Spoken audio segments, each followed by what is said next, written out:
Sometimes when you watch a performance, you may feel elated, or you may feel like you can achieve anything. You may even feel paranoid about little things.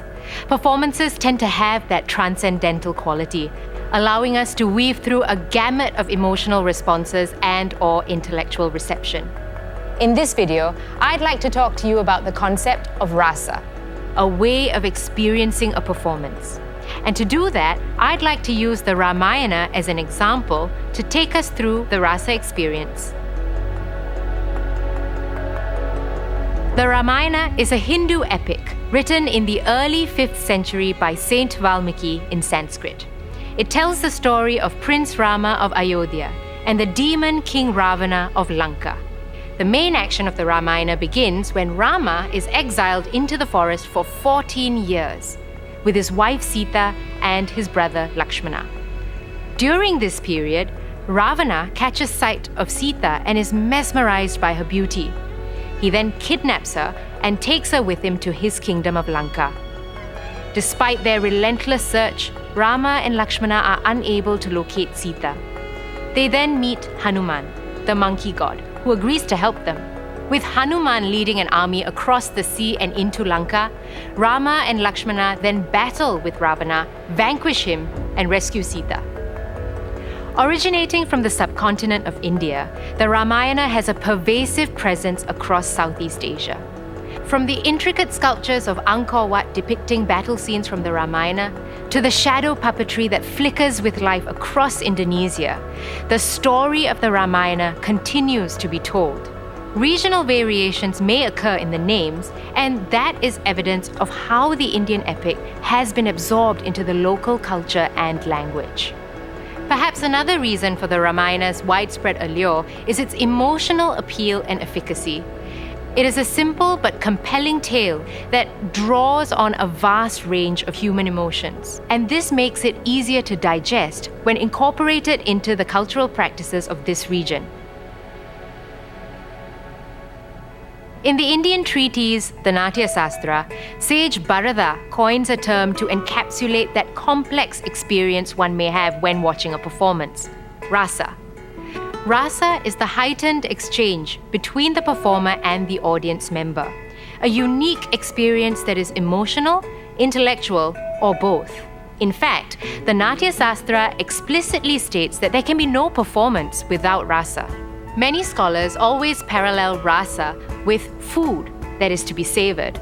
If we think about our favorite food, the rich aromas, the multiple textures, the bursting flavors, yes, that combination of multiple things that allow us to fully savor the food. To a large extent, rasa is like that complex combination of different elements coming together to serve a complete and satisfying experience. It is something that is felt and savored by the rasika, that is us, the audience. Rasa is not always caused by one single thing that we see or hear in a performance. Rather, it is a combination of different factors happening on stage that allows us to feel rasa.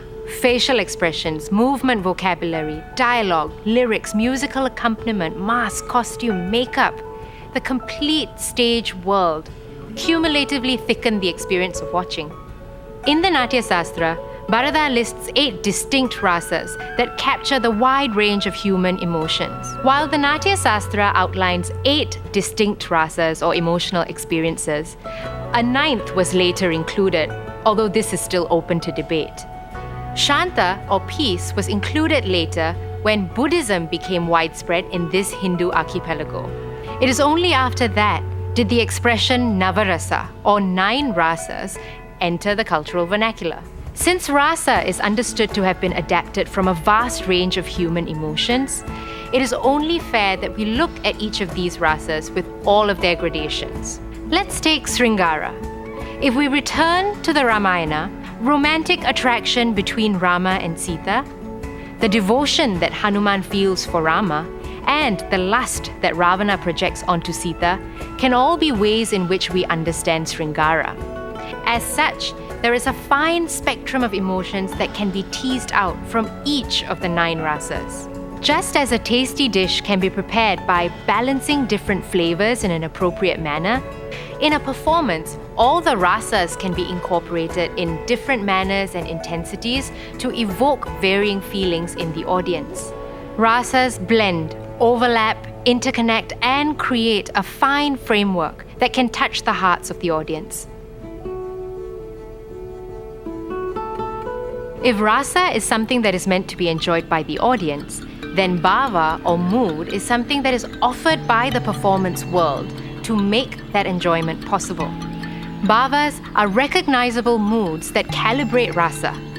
In the Natyasastra, Bharata states that rasa is the cumulative result of bhava or mood, and then he lists the 4 types. It is only when all bhavas come together in the performance that as an audience we can feel the rasa. If we think of an apple pie, the sweetness in the apple is the sthai bhava, which is accentuated by the other condiments in the pie, the other bhavas.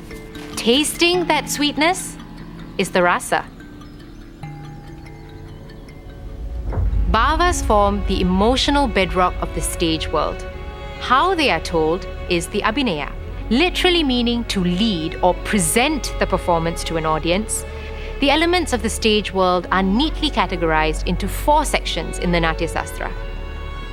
Firstly, Angika Abhinaya has to do with facial expressions and movement vocabulary. Secondly, there is Vachika Abhinaya that has to do with dialogue and lyrics that offer insight into the character or context. Thirdly, Aharya Abhinaya is the use of costumes that accentuate the characteristics of the mythological world. Lastly, Satvika Abhinaya. This refers to the subtle articulation of emotional states from performer to audience in order to elicit rasa. All across Southeast Asia, different presentation styles are used to narrate the Ramayana. Masks, movements, expressions, and music all help to convey the bhavas and aim to evoke rasa. Let us look at a few incidents from the Ramayana to understand how the different abhinayas share the bhavas of the performers to elicit a rasa in us.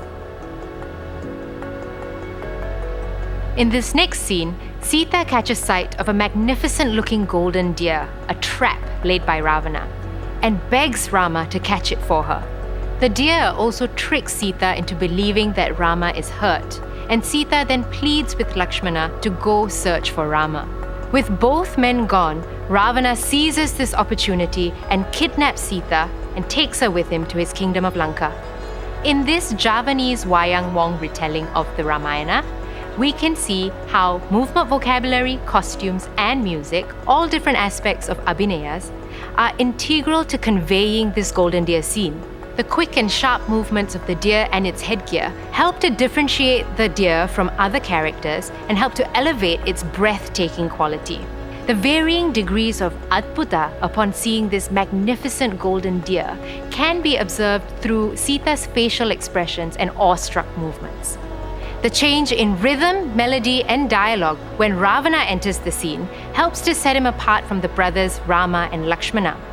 And Sita's facial expressions further accentuate the fear she has of this demon king. As an audience, we may even feel disgusted by Ravana's untimely advances. In the Ramayana, an important scene is when Hanuman finds Sita in the demon king Ravana's palace grounds in Lanka.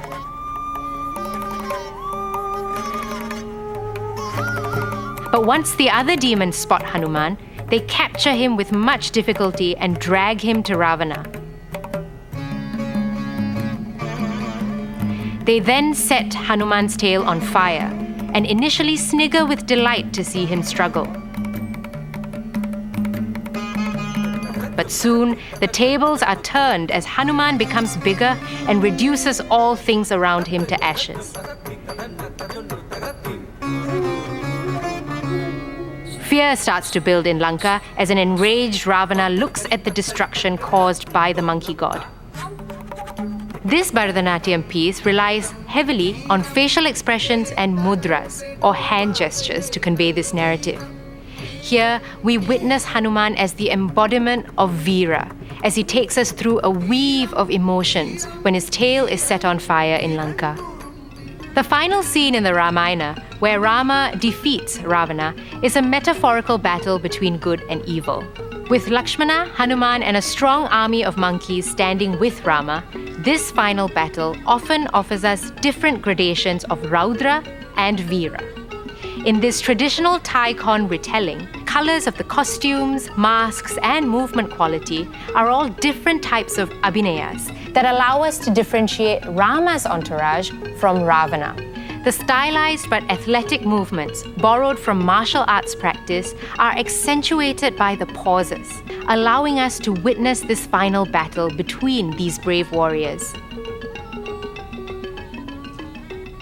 When it comes to Rasa and the Natyasastra, we have only touched the tip of the iceberg in this video. We've watched many traditional performances of the Ramayana from the Southeast Asian regions to understand how Rasa can work. Now, that is not to say we cannot feel Rasa in contemporary works. The guiding principle is to trigger a feeling in the audience. In fact, in contemporary pieces, we can still identify different types of rather pared-down Abhinaya that work to convey a range of bhavas through a cause and effect relationship to evoke a rasa in us.